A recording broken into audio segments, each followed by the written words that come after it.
Good afternoon and good evening to those of you joining from overseas. I want to welcome everyone to what I'm sure will be a wonderful presentation and discussion on emerging building type, the new Art Depot. I would try to be as brief as possible in my introduction, not only to allow our guests, Fokke and Koray, time to present their projects, but to give Aric ample time for dialogue and questions after the presentation. Should you like to ask a question during the moderated portion of today's event, please post your question using the Q&A button at the bottom of your screen. And my name is Martin Marciano, and I, along with Alexa Antipol, chair the Cultural Facilities Committee at the AIA New York chapter. Our volunteer committee is one of over 20 committees within the chapter, seeks to explore and exchange ideas as they relate to cultural buildings and institutions. We do this by presenting a variety of programs throughout the year, including lectures, panel discussions, tours, and workshops. Our goal is to educate not only members of the AIA, but the general public on the architecture of cultural facilities. Today's program will illuminate new ways in which museums are imagining their future.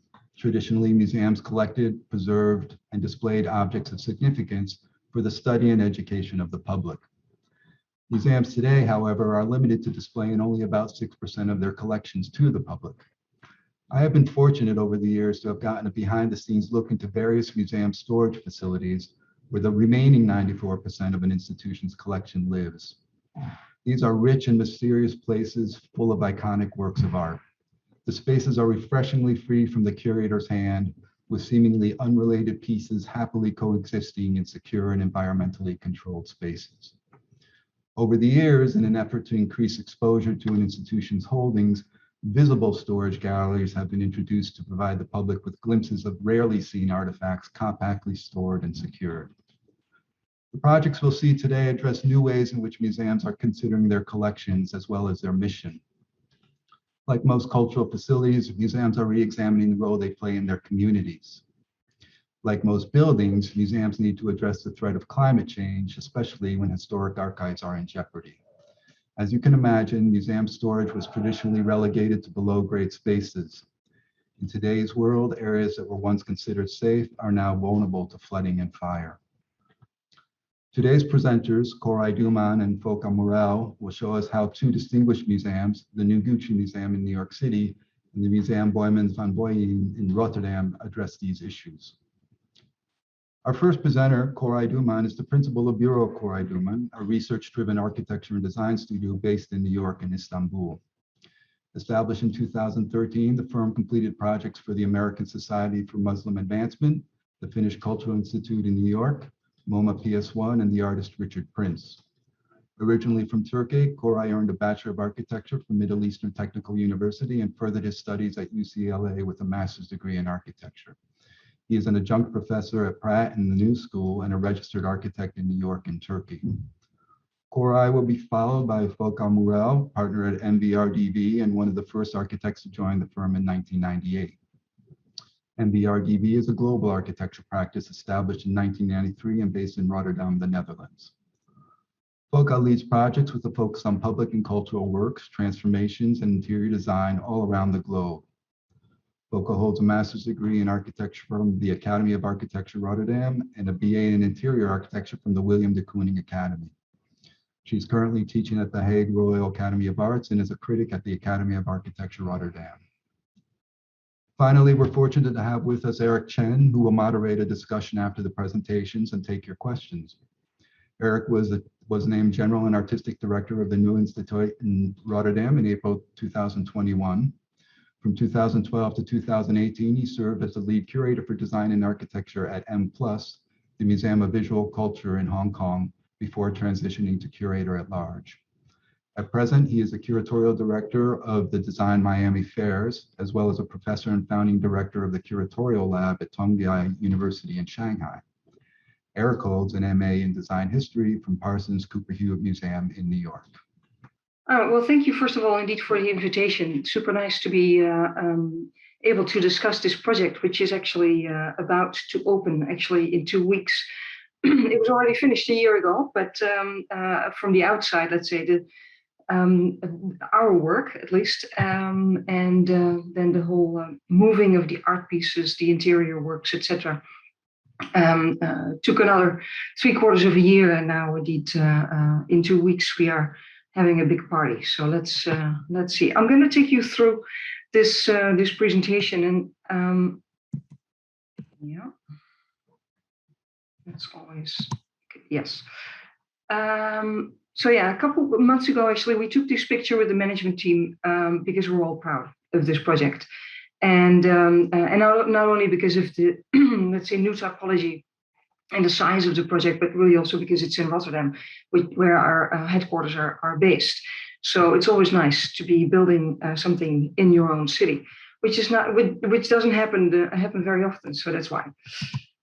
So yeah, why indeed? Why a depot, and why here, and how to do this? The why is this very similar a situation as we just heard. Indeed, water, floods, more and more, and every year higher and higher. This is Aric X, the director of the museum, and this is in the basement of the Boijmans van Beuningen Museum, which is in the center of Rotterdam. I will show you in a bit. And this was one of the depots. Of course, really bad circumstances. And this is sort of one of the 8 other depots, which you can imagine somewhere out of the city, completely anonymous, hard to find, but also with bad conditions, basically. So yeah, so this was one of the reasons, like, how can you actually bring all these art pieces, and not only the masterpieces, but everything, all the 150,000 pieces, which actually belong to the city and all its people. How can you bring that closer to everybody? How can you bring it closer to the museum as well? And that was the whole wish list, to indeed put it really right next to the museum, which you see here on the right-hand side, the old brick building, and in the city center. Bring it back to the people so it's visible, and not just as a building, but really also that it's visible from the inside. And that was the whole quest during this design process. How can we make it, from starting from the competition, about 20% publicly accessible, which they really didn't know how yet, to even 95%. And so everything you can enter, of course, with different levels of safety. So what was the program? What kind of brief did we find? This is the piece of Rotterdam, the city center, with quite some large buildings right here. For instance, the Erasmus Hospital, which is a big icon for Rotterdam. Here you see the Kunsthal by OMA. On the other end, the new institute, where Aric is, well, not at this moment, but his domain. And this is the Boijmans van Beuningen Museum. And this right here is the park. Going to the next one, zooming in a little bit more.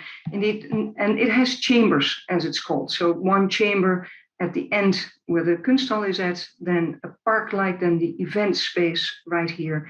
And then here is the entrance area for the depot, as we called it from the start. So it's not only the building, it's also the direct surroundings and part of the museum park. Much loved.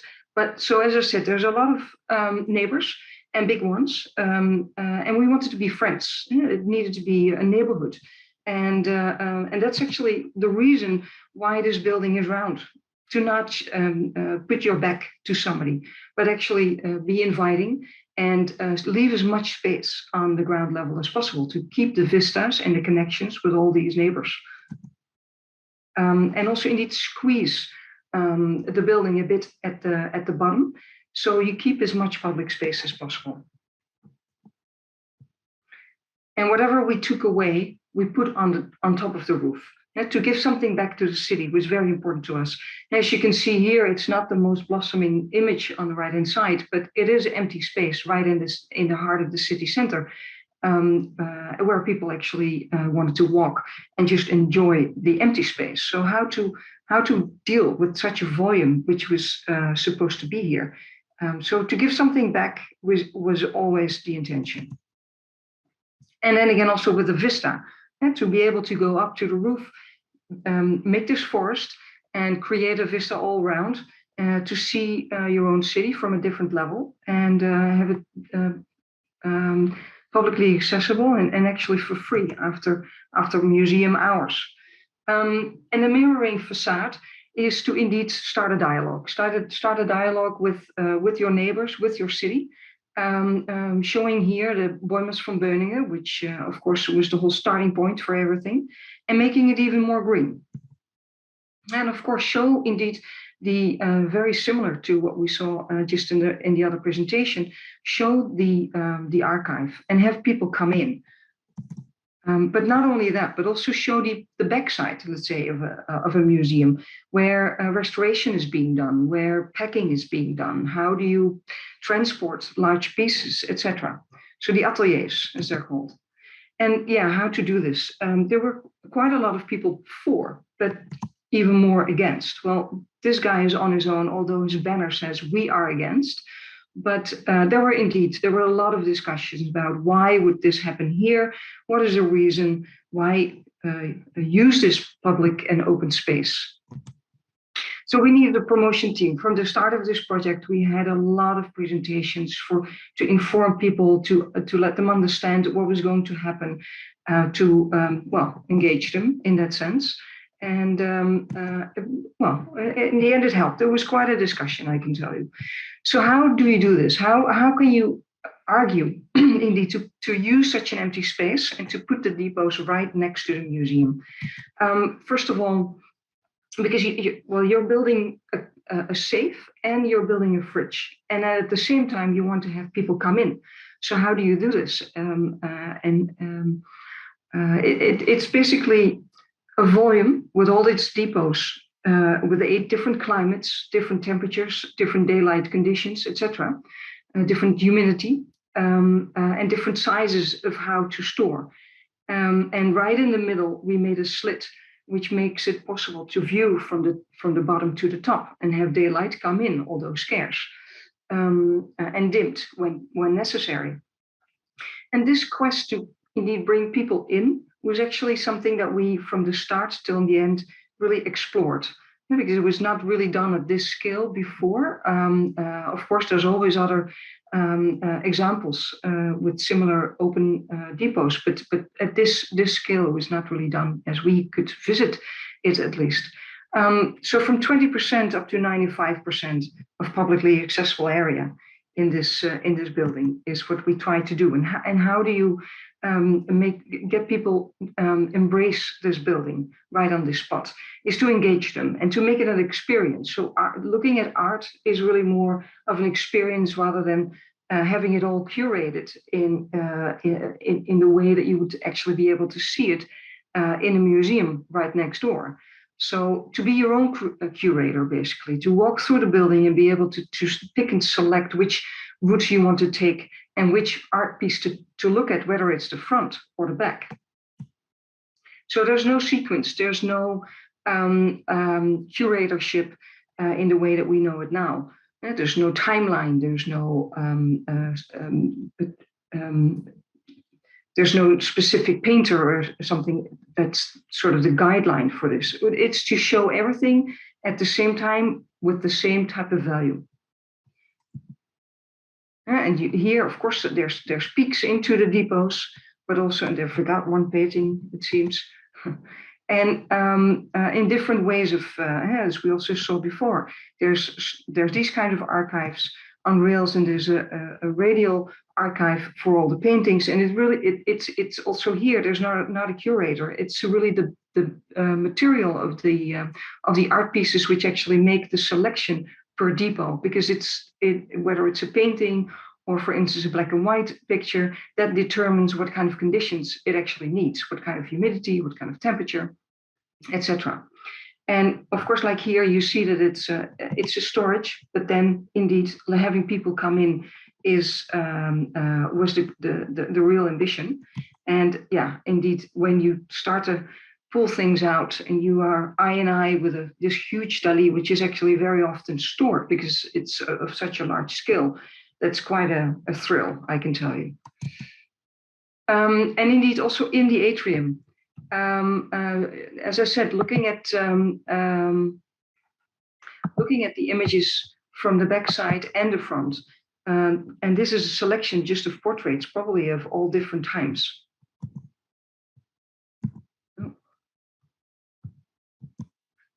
Sorry, yeah, there it is again. And how to get people in? This is indeed how to be inviting while you're building a completely closed safe. And to immediately show or make this big gesture more to be able to walk up and to show that it's about the collection and not so much about individual pieces. And of course, open up where possible, so that you make little holes where people can actually come in controlled, of course. So at the ground level with the big public entrance, but also at higher levels to make these vistas. And on the left-hand side, you see the image of the roof as we envisioned it for the competition to be super luscious and green. And on the right-hand side, actually, is a couple days ago, and it's the green, the trees, etc., were already planted a year ago, and they really blossom. And it's indeed sort of an oasis, I have to say. And then at some point, you have this peak right across the city, as you can see here. And public space, of course, the area around the building, still in progress, but still in getting there. And adding, indeed, again, more bigger trees, places to sit, places to stay, and also art. This is a mock-up some months ago from people of the Riest, who will create this reflection piece of art, which will stay there for at least 2 years. And at the same time, letting other people in, not just art, but this is a fashion show. And you can actually see that the building is really not that beautiful. You know, it's a machine as we look at it. But indeed, that is how we also hope that people would embrace the building and would, by actually giving the city also ownership of this building from the inside and the outside. This is on the roof. Also making it a billboard. This was for the Eurovision Song Festival, quite a big thing in Europe. Countdown, and actually you only look at the skyline at this point. And even a bit over the top, but making it a billboard as such that it indeed really becomes part of the city and its inhabitants. And that's about my presentation. So I'm going to stop sharing. Thank you for listening. I hope it was clear. And I hope Aric is coming up. Yes, I'm here. Great. Thanks so much, Fokke. As Fokke mentioned, my current job is at the New Institute, and my office there, it literally is right. It looks right onto the depot, and I can almost see my own reflection in it. And I must say, it's a really incredible building. So thank you for that, and also thank you, Koray, for your great presentation. I remember when you first told me that you were starting to work with the Noguchi Foundation. I think it must have been 6 or 7 years ago by now, and it's great to see how things are developing and progressing. Now, first thing I want to say to our viewers out there that we really would welcome and appreciate your questions. But one small thing is, if you have them, please write them in the little Q&A box at the bottom of your screen, not the chat box, but the Q&A box. So, and we'll be sure to have a look at them.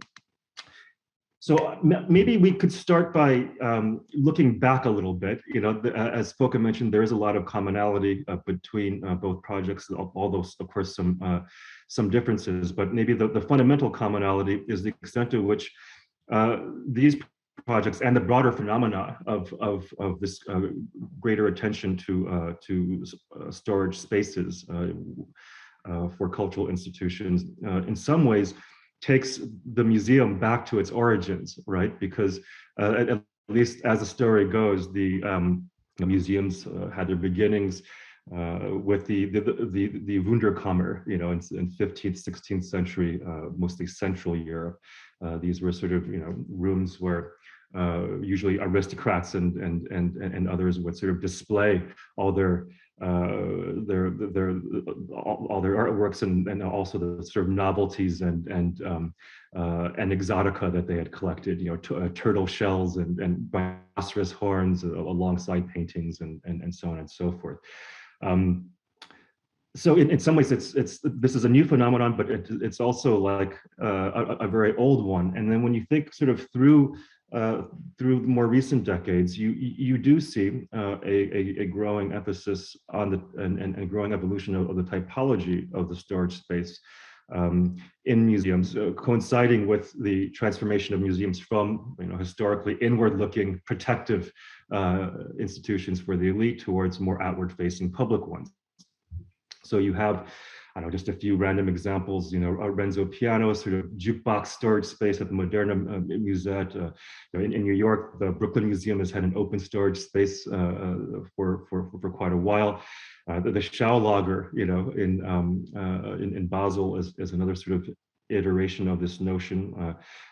Or even the Beach for Design Museum, you showed a room with chairs, Fokke, at the Depot, and that reminded me of the relatively new Depot at the Beach for Design Museum, where they just really put all their chairs and you can walk in and they even sort of curate shows with them. I'm wondering if you both could talk a little bit about how, in thinking about your projects, like sort of what did you sort of take from this sort of lineage of storage, and what sorts of what kind of didactic, if there was one, were you thinking of in terms of the role of art in the public realm and various degrees of publicness when it comes to cultural institutions? I mean, Koray, you mentioned that there's still some debate going on about how public the Noguchi storage space will be, but certainly you designed it to incorporate classrooms and lecture spaces, and you showed images of groups coming to visit. So there is a kind of impulse there to make it public.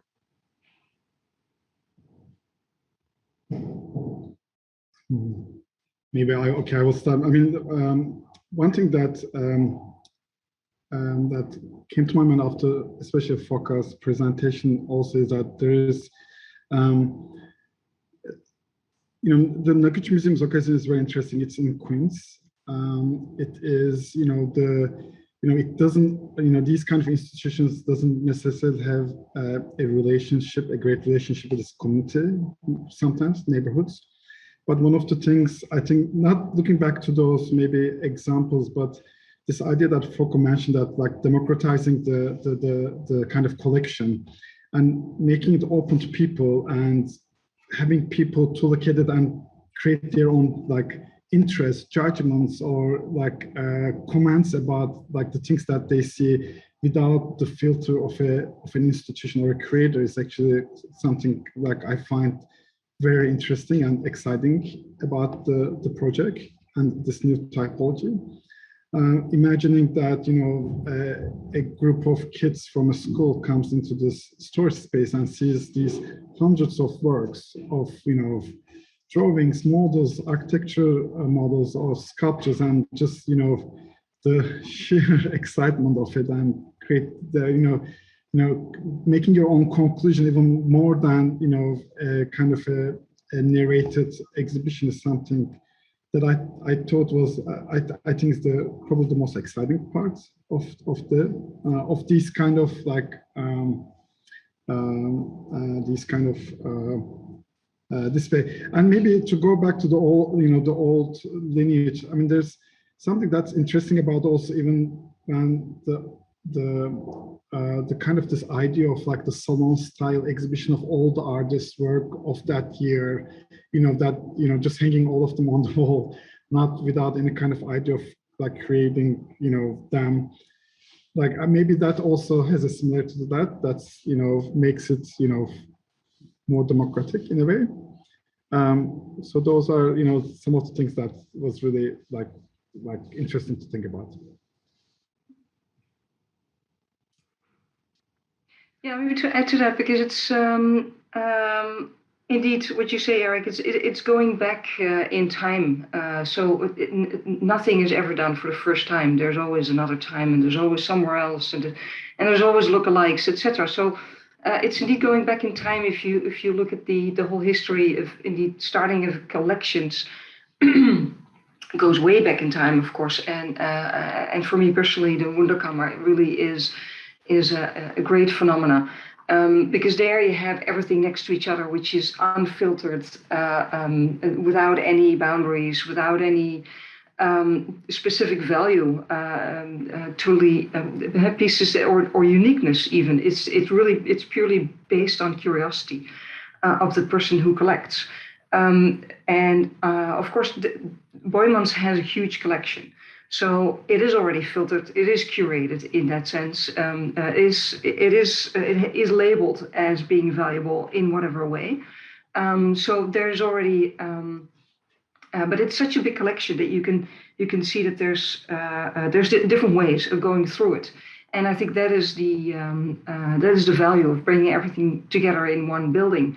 Not just to be, because you could always visit a piece if you wanted to, but then you had to like file in and wait, I don't know for how many months, and then you could actually go there and with like security, etc. So now it's not just for research, it's not for the scientist or for the art historian, but it's for everybody. And it's right there. So it's in your face, basically. So hopefully also inviting for people to go. So it's the Wunderkammer being everything there and not curated like you would see or be able to see in the museum itself. But then for everybody. And the Wunderkammer, of course, was just for the fortunate people, for the intellectual or the rich and famous, let's say. So it's a combination of that, and I think that is it's super valuable, and that also makes the building rather layered. So it's you can go there for free after 5 and just visit the roof, and you can take one of the elevators, which is the express elevator, but it's of glass, so you can still have a peek into the atrium and hopefully be intrigued and come back again. And then you can buy a ticket and go around this atrium, as I showed, with all the corridors around it, and see these big vitrines. Or you can extend your ticket and go into the depots. Or you can be indeed a researcher and ask for special pieces. So there's all these different ways of. And I think if you want to visit, if you want to see all the pieces, it's going to take you a couple of years. So there's always a reason to come back. So that yeah. So, but the idea of the Wunderkammer and having, these, you have always also today as a preparation, also looking at these, the first images of the Louvre, for instance, or the British Museum, or even Museum of Natural History. There's many of those where the full collection is there, and there, of course, there's a big, there's really an order in things, but it's showing everything without any. Filter in that sense, and that's what we tried. So the bulk, let's say, is really what we tried to show in this building. Well, I just saw a question pop up that actually relates to the question I wanted to ask, which addresses something that both of you have sort of said, which was you described these, the sort of one of the attributes of these open storage facilities as being kind of unfiltered or not curated, or I think I would argue that, as a curator myself, that and also at M+, the museum that Martin mentioned that I was working on, which is a new building, we also had an open storage kind of moment within the building as well. I would argue that even these sorts of seemingly random arrangements are actually highly curated. Like every one of those, I would imagine that once you go into the new Noguchi facility or the new depot, there was somebody actually still making decisions, about where everything went, even though it may have, may have been divided in these blocks of climate and control zones and so on and so forth. We have Celia asking, how do you, in your projects, how did you tell those stories and communicate decisions about how art gets stored and accessed? Now, I guess you guys weren't the curators per se, or are not the curators per se, but you must have had discussions with them and discussions about how these works would be shown nonetheless. Yeah, maybe I can react, because there's two things about indeed how to store and then how to expose. And the depots in this building there's 7 or 8 different ones, and they're really based on temperature, humidity, daylight, height, and type of storing. So whether it's a cubic rack or radial rack, or well, so there's these conditions that really determine what goes where. So so it can really be that a lot of different pieces from different times are in the same depot and really don't relate to each other. But of course, if you look at the paintings, they're very often out of the same era, so they would end up in the same depot. But it really is the conditions. But then, indeed, once you start to expose, like in the atrium, of course, there's somebody who's selecting. It could also, we had some really interesting debates and workshops along the design process, like what could we do? Because we were mentioning we're going to have an exhibition, or we're going to have something like, and then every time we were corrected, like, no, but it's not an exhibition, it's the non-exhibition. But we never figured out what kind of word was actually good for that, because of course it is dualistic, because it always you always make a selection. And there's a public, or at least there's visitors that you hope that would be interested in that selection as well. But it's to try and so we came up with different types of selection. So it could be the color, it could be indeed, like you saw in the image, portraits out of whatever time and era and wherever in the world. It could be maybe even the value of the insurance. It could be all women. It could be, well, there's different ways. So it's not so they could experiment. That is basically what happens. That's what this atrium is for. So the museum can experiment without having to, let's say, stick to the rules of a museum like Boijmans van Beuningen, where normally you would really, see the traditional way, at least since whatever it is, 1800, traditional way of indeed educating, let's say, people. So that is interesting. That's the interesting. But it's indeed it's always a curating part. Yeah, no, that's super interesting, because it's almost like the depot becomes a kind of analog manifestation of like a collection search engine. Like a lot of institutional search engines now allow you to search by shape and color and so on and so forth. And that's really, and here you're actually manifesting that with the real things. I mean, Koray, I mean, you to do open storage or Noguchi, I mean, that's a lot of pressure, and that's a real legacy. I mean, modes of display and how things are displayed, especially for a figure like him, must have really been thought through quite. I think I don't know if this happened with Fokke and the museum team, but in an interesting way, when you do a storage space, there is the functionality and convenience. That's really important, because there are actually people, art handlers, or people who catalog the work, always need to access the work. Noguchi's work is always also being borrowed for other exhibitions, that it needs to be, some of the work needs to be pulled out and in. So it is, the way, of course, in our building, it's not built yet, so that there's not a detailed discussion about where things will be put, but there's always the waving of other people that are non-creators about where certain things go, because they will be the one who are going to move in and out of the object. So there's this interesting, conversation where actually the creators probably most of the time not deciding where what goes. It is more the facility managers who will decide where what goes where. That definitely will probably be the case in the Noguchi Museum storage. That then also creates another layer of like accidentally showing the work in different relationships that you wouldn't think about. So that's something.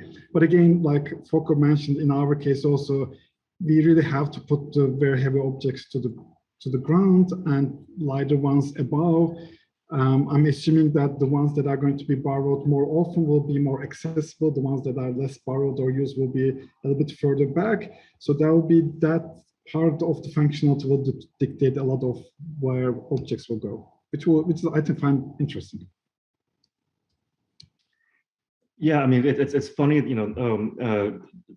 with these storage facilities taking such prominence, now you really see perhaps a movement. Speaking of going back to roots, we're talking about the Wunderkammer, but in recent decades, museums have been desperately trying to break through the traditional categories, that their collections were organized in, to be more sort of thematic or multidisciplinary and so on and so forth.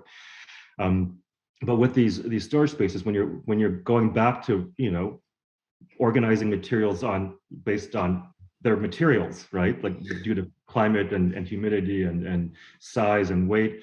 I mean, it's kind of like going back to that old sort of, 18th, 19th century model of we have a department of ceramics, we have a department of glass, sort of like the old Victoria and Albert sort of model, which is also fascinating because they just had they were in the news I think earlier this year because the museum wanted to sort of do away with some of these departments, and there was such an uproar within the staff that they're not going to keep some of them. But are we going back to this kind of way of thinking about our classifications and taxonomies of things in terms of like their kind of materiality? I mean, this is a rhetorical question that maybe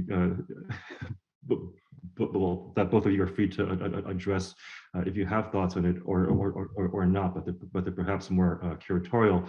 But what's interesting also is that we think of the rise, the emergence of these open storage facilities as attempts to make collections more public, right? But at the same time, we were reminded by Martin at the beginning that this is also sort of by necessity because of the actual physical threat to a lot of these objects and works due to climate change. Fokke, you mentioned the floods in the basement of the Boijmans. Koray, the Noguchi Museum, had the same issue after Hurricane Sandy. I think we all remember when a huge part of the Louvre collection had to be moved a couple of years ago because the Seine was sort of flooding in Paris. I guess this brings me to like a question from one of our viewers, which is, can you both discuss some of the challenges you faced with natural light and relative humidity, interior climate controls, and how you solved them? So maybe you can sort of dive in a little bit more into sort of some of the challenges of kind of separating these buildings into these different microclimates, let's say. I mean, I will say very quickly, because ours was like, we were lucky again in the sense that a majority of Noguchi's work is meant to be for outside. So as I mentioned, the ground floor has no humidity control, it doesn't need to. And there's these garage doors that directly open to the storage space. So there is, we didn't have in ground floor the pressure of, like complete the ceiling. We had that pressure in the second floor, but there, the lighting, like the daylight, is minimum. I mean, in an interesting way, then it becomes this issue about how do you create a box that is like a solid box that looks attractive from outside, which the Art Depot, has the whole mirror is a great response to it.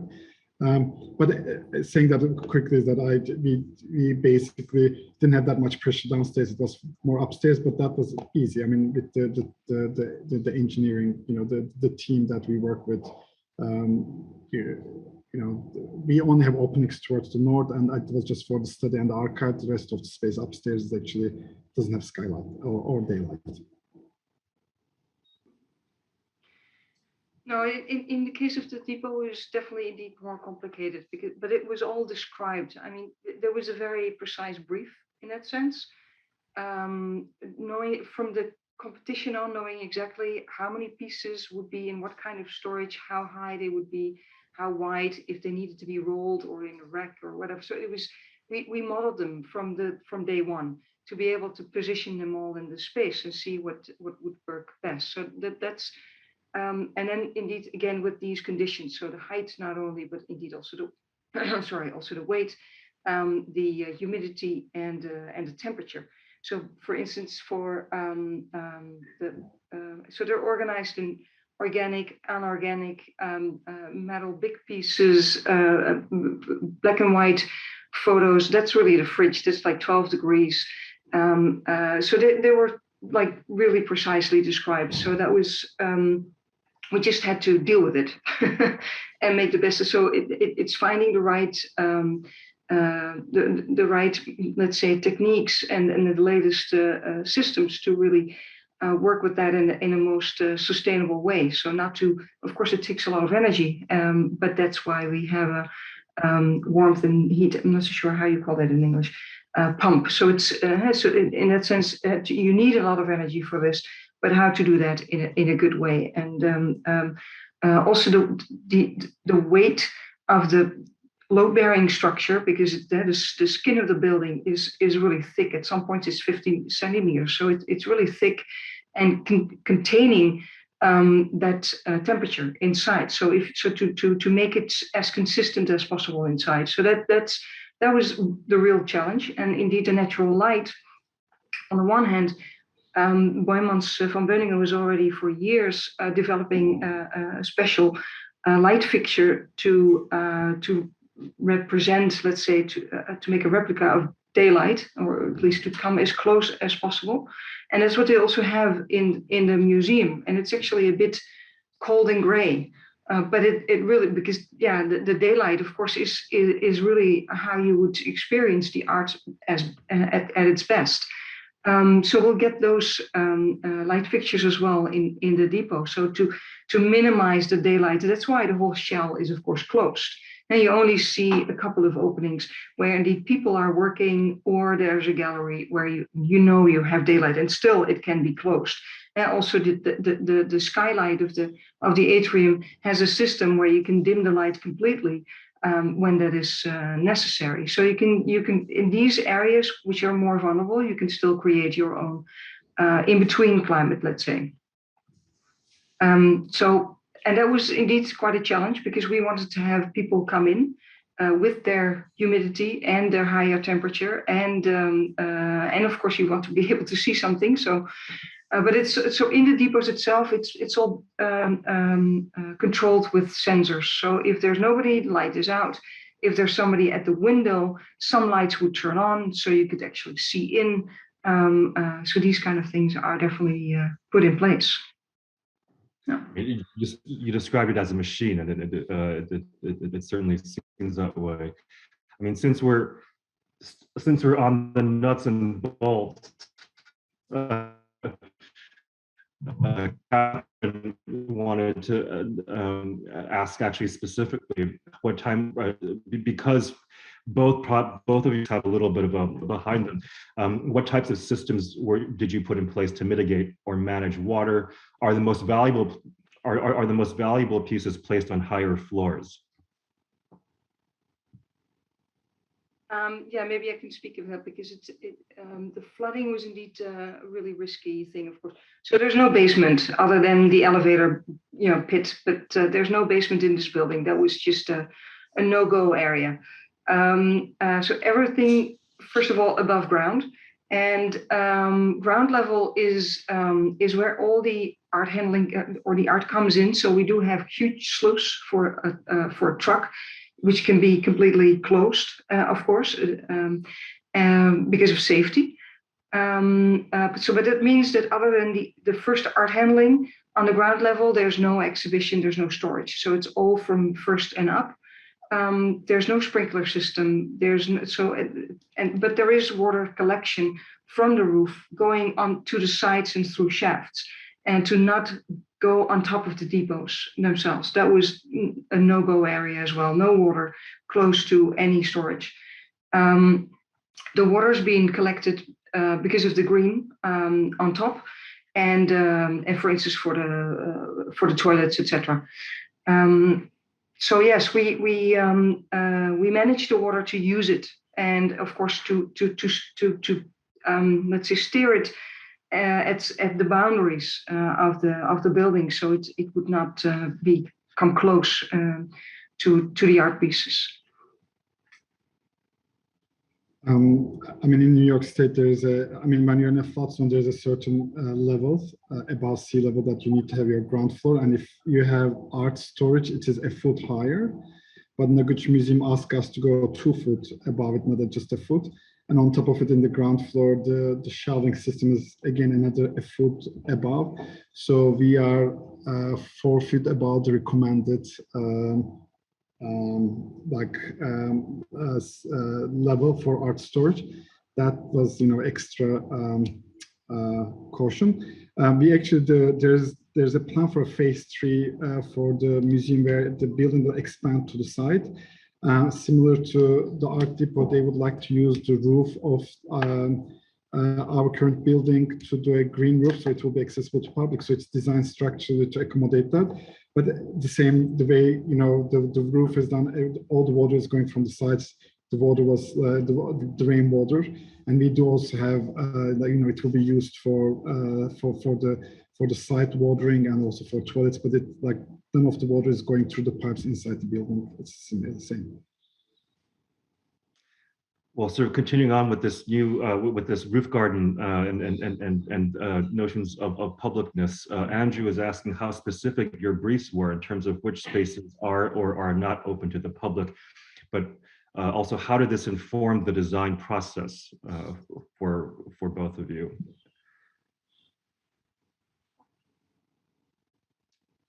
Koray, you want to? I mean, to be honest with you, it is kind of there's a lot of there was a lot of conversation about access. Again, there is two parts of the institutions. One of them is the director and the creators, and the other is the facility managers.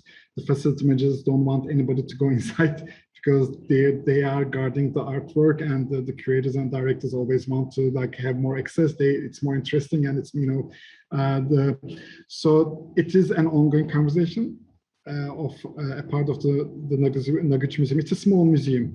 Anytime you have a public inside your storage space, it means that the maintenance of the building goes high, meaning that you need to have more security people. You need to have, so that's something they haven't decided, but especially in the ground floor, we even designed in the ceiling and also in the walls places to connect projectors so that they can have screening, or places in the floor for, data or outlet to install artwork or other things. So there is a desire.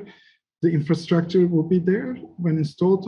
How much of it will be publicly open and when and how is still an ongoing conversation for them.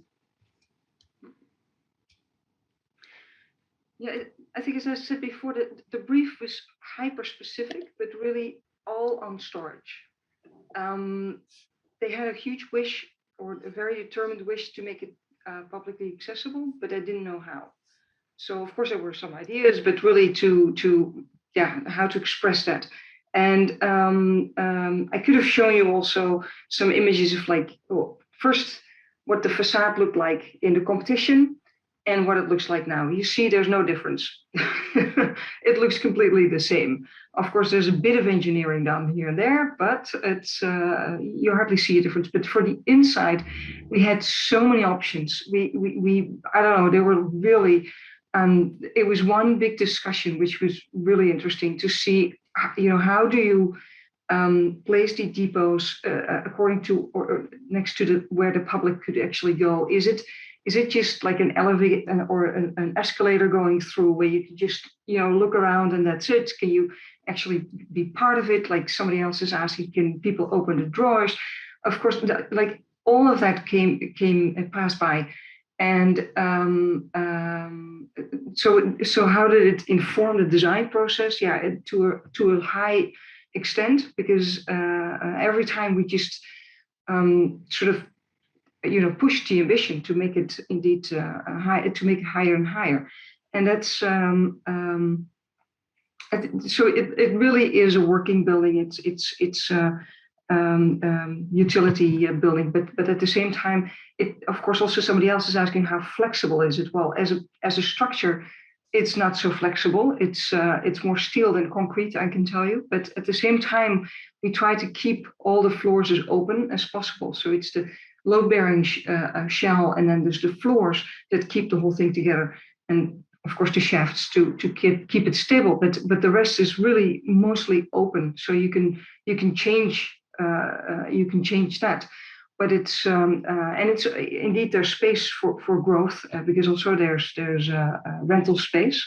if the museum really grows its collection tremendously, then they could change their program in that sense. But all these ambitions, which were there from the start, indeed were sort of a red thread, let's say, through all the design phases. To see how to get there and how to really embrace visitors to come in, because that was the whole purpose. I mean, I guess, Koray, the issue of how to accommodate a growing collection maybe is not as big of a one for the Noguchi Museum. No, it's not. But just to answer that question, there is because there's the building is designed in such a way that it will expand double the size towards to the southern part, where there's still two properties that they own, and the location of the stair and elevator was designed in such a way that once it's expanded, those of them will be used. But that won't be art storage. It will the program will be, will be for like offices for probably for the staff, but also at the same time similar to the project in Rotterdam. There will be workshops, wood workshops, metal workshops that are needed to be, that will be in the new building. That also is interesting to have close proximity to the storage. I mean, so sorry, Fokke, I have to ask you this question because when construction began on the depot, it was intended, I believe, to open at the same time as the reopening of the Boijmans Museum building itself, which was closed due to like, for much needed repairs and asbestos and so on and so forth. But of course, now the depot is about to open in 3 weeks, as you said. But for various reasons, I think it's already been made public that the Boijmans is going to be closed for another 7 to 10 years.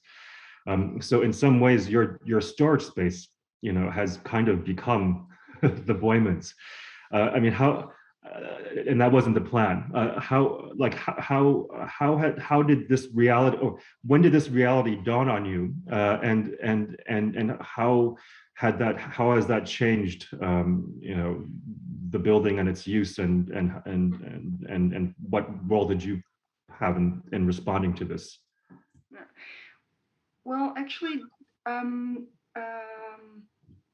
when we started, and actually, I have to think when we actually knew about it was really quite late in the whole process. I think we were even already starting construction when it became more and more clear that the, let's say, redo or very minor redecoration, let's say, of the Boijmans really became a much more of a complete transformation because of technical reasons, but also and physical reasons, but also because that was a new ambition from the city and from Boijmans. So it was definitely not clear from the start that the Boijmans as a museum would close.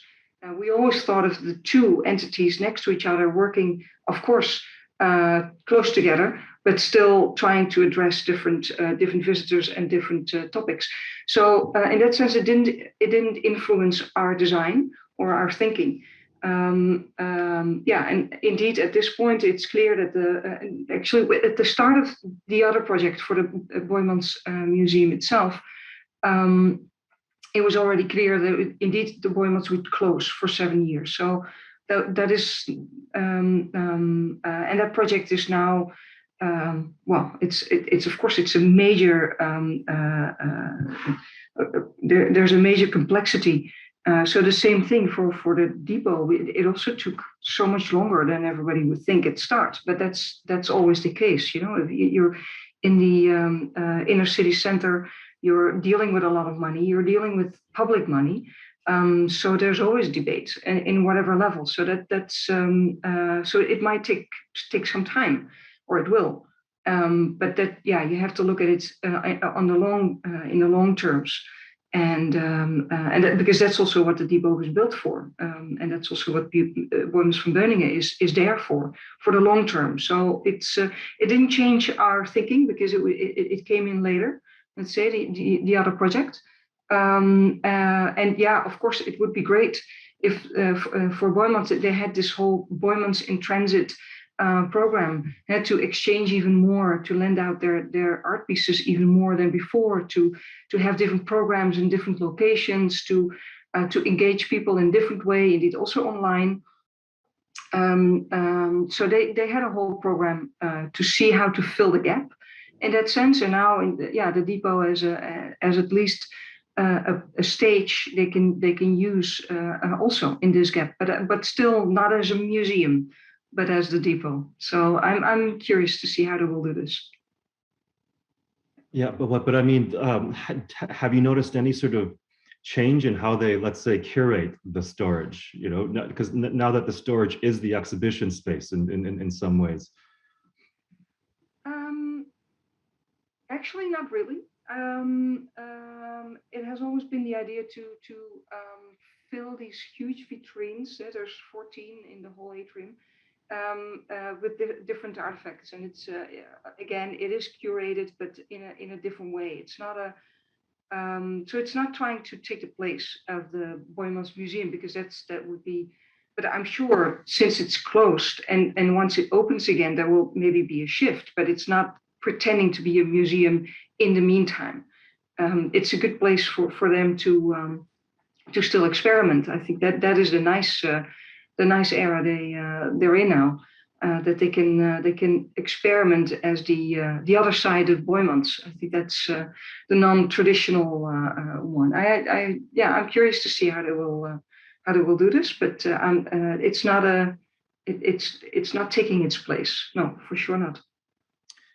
Koray, do you see, or have you noticed how maybe your design process and the sort of the architectural ideas or typologies that you have brought into this project have maybe helped shift a little bit the curatorial thinking at the Noguchi? I mean, you've made it clear that there's still a lot of discussion about how public the storage should be, but in terms of the way they see their own materials, does the space and the design and your arrangement of the objects, has that been much of a dialogue with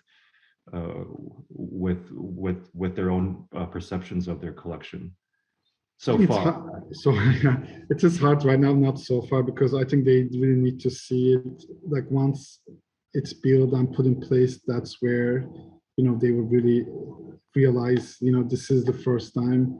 I mean, they always had their storage in the basement, so it was always accessible, but now it is, will be much more accessible to themselves as well, in better conditions.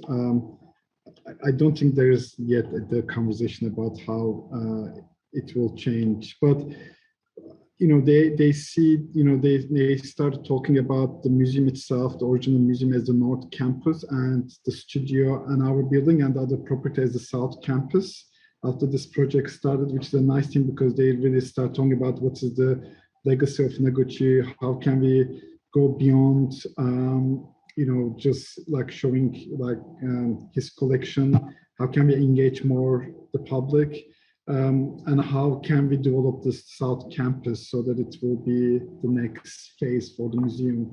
It's something, of course, through the project that we have been working on, they with the board have a lot of discussions about that, but not necessarily about the collection and how it will affect the creators. That hasn't happened yet.